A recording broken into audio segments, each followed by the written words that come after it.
ఆదివాసీ దినోత్సవం సందర్భంగా ఏపీ ముఖ్యమంత్రి చంద్రబాబు నాయుడు లెగిసిపల్లిలో సమావేశాన్ని నిర్వహించారు.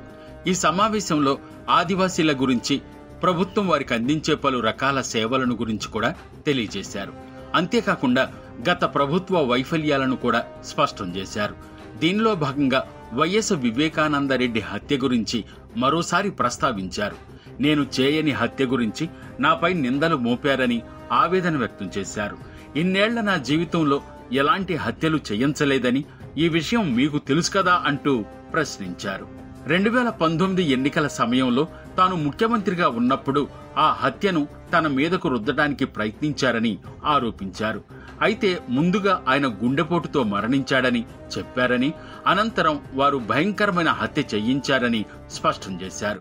గొడ్డలితో దాడి చేసి దారుణంగా హత్య చేశారని, రక్తపు మడుగులో ఉన్న అతని బాడీని తెలియకుండా ఉంచేందుకు ప్లాన్ చేశారని వివరించారు. అలాంటి పరిస్థితుల్లో ఆమె కూతురు విచారణ చేయించాలని కోరడంతో ఆ విధంగా అసలు నిజాలు బయటపడ్డాయి. అయితే ఈ హత్యకు అసలు కారకులు ఆదినారాయణరెడ్డి, బీటెక్ రవి, సతీష్ రెడ్డి చంపించారని అతని కూతురు వైఎస్ సునీత తేల్చి చెప్పినట్లు సమాచారం.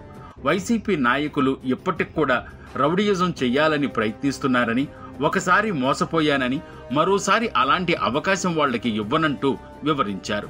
బాబాయిని వైసీపీ నాయకులు చంపి నాపై నింద వెయ్యాలని చూస్తున్నారని, నన్నే ఏమార్చి అంతగా వైసీపీ నాయకులు ప్రవర్తిస్తున్నారంటూ ధ్వజమెత్తారు. ఇదిలా ఉండగా వైసీపీ నాయకులపై వైఎస్ సునీత కూడా ఆరోపణలు చేస్తున్నారు. ఈ విషయంలో జగన్ ఏ విధంగా స్పందిస్తారో వేచి చూడాల్సిందే.